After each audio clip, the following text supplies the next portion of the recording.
section of the giant Right to Sleep campaign, which is the fight for freedom globally, began about 3 weeks before January 16th, 2004. My friend and I were going to sleep on the mushroom bench that's just over the stone bridge in Beacon Hill Park. It was cold, maybe snowy, wet, rainy. We were exhausted, and we put cardboard down on the bench. An uncomfortable bench. It's only uses that it's covered. You have to curl up quite a bit. And there was this strange little rod of poo, as far as I could see, strategically placed on every corner of the benches. And it didn't occur to me at first. I was going, is this goose poo? What the hell is goose pooing on? What? They put it there on purpose. That's generally what I say is the inspiration for this thing. And then there was moments after that where there was more poo in other sleeping spots, and I had to wash it out, get up, just no sleeping, and quite an effort. And I knew that I was nice, and there was no reasonable justification for me to be treated this way. So at the time I was also, well, somewhat of a monkish character, or at least a rare character. At that point I hadn't used money for 6 months. I'd been sleeping outside since 2000. Had this big epiphany.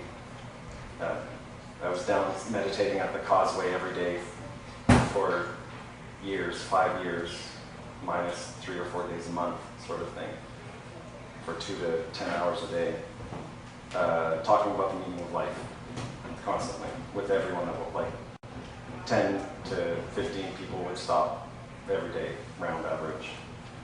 And I learned a lot about virtue and humility and the nature of spirit and how it moves. Anyway, so I was this free-floating monkish character that had twinges of Alberta cowboy bring-it-onism, and they put poo where I slept, and I said, well, all right, I'm going to take care of this or they're going to kill me. And then I started a campaign, January 16, 2004, a bunch of tents showed up. There was a big hoodoo, it was pretty awesome, cameras. And the next day, cops all come, take everyone else's stuff, and I stay. And then over 8 months until November 4th, I went through this series of not getting arrested. Well, in the beginning I didn't get arrested for 5 days. And then I got arrested, and then breach of peace, and breach of peace is what they do when you're drunk, when they take you in. So there's no real paperwork, you just say breach of peace and they can hold you. And so it came to this point where at one point over a 3-month period I'd been arrested over 40 times.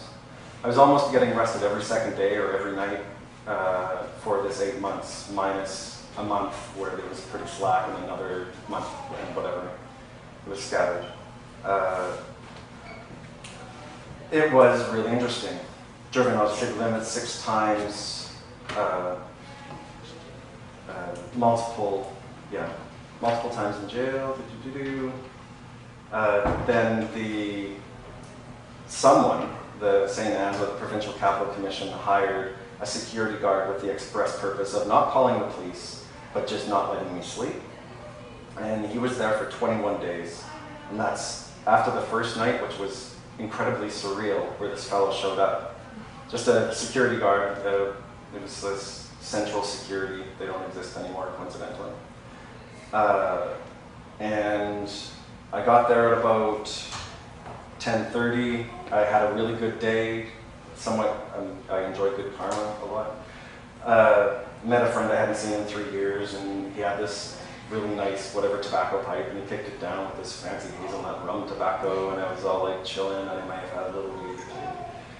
And I get to the St. Anne's, and I'm still sleeping under the yew trees along Broughton, and there's a security guard standing there. And so I go, okay, and I sit cross-legged at the bottom of this dead tree, and I pack a bowl and starts smoking this pipe, and he starts talking and telling me that, yeah, I'm here to not put you to sleep. Oh, excuse me. And we have a 7.5-hour conversation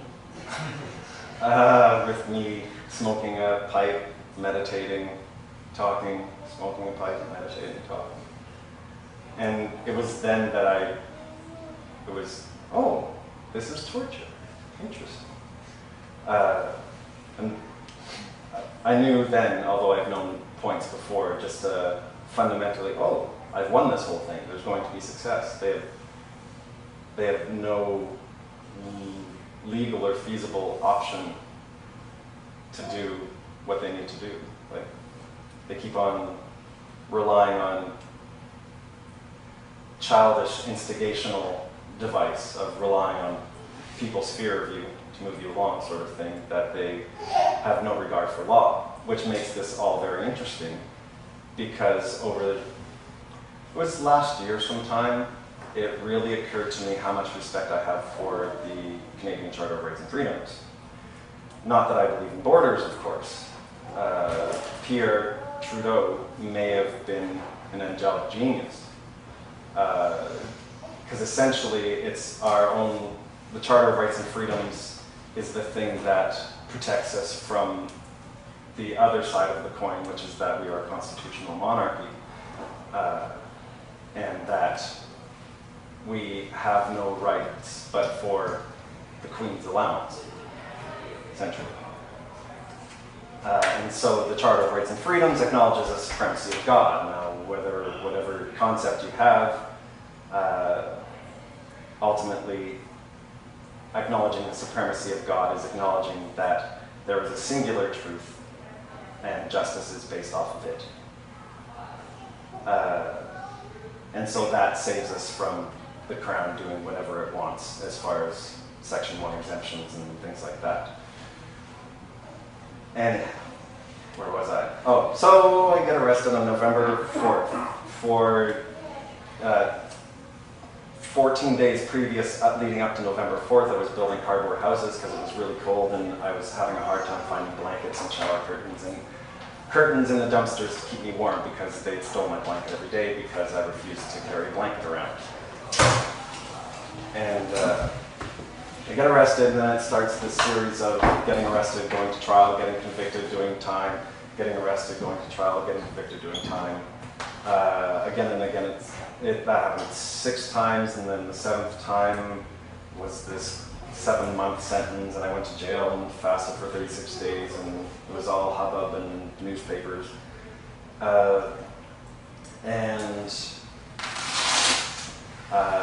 Then that had the smallest effect in that there was a group of people from Cridge Park, a tent city that happened previously.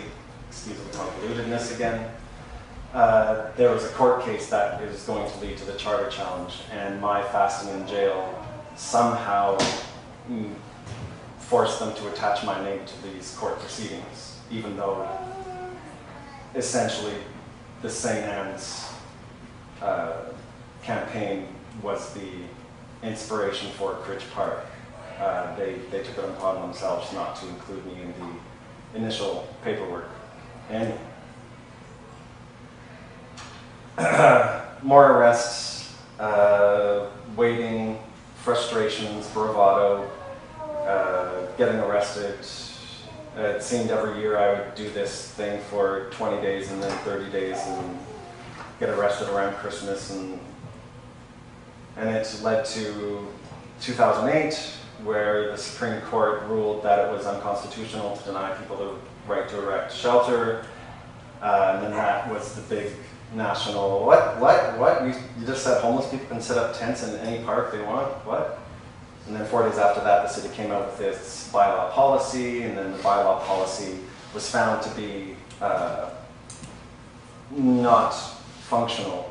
They needed an actual bylaw, and so they used all these court proceedings of getting arrested and then having this bylaw policy that didn't actually work. And so we win, and people say we won, but we didn't really win. And then they made it into a bylaw, and then my friend David and I got arrested, and it took 4 days to get arrested in the city. We were in Centennial Square under the big tree. And it took 4 days because what they were doing was giving a ticket and then not dismantling and not arresting us for obstruction of justice or anything like that. They just, over 4 days, they gave us a ticket and then they arrested us for collecting multiple tickets. And then we were arrested, and 3 days later we had a trial and were convicted by a provincial court judge, and then we appealed that a year later, and then we lost that appeal. That was September last year when we found out that, and now it's come to appealing to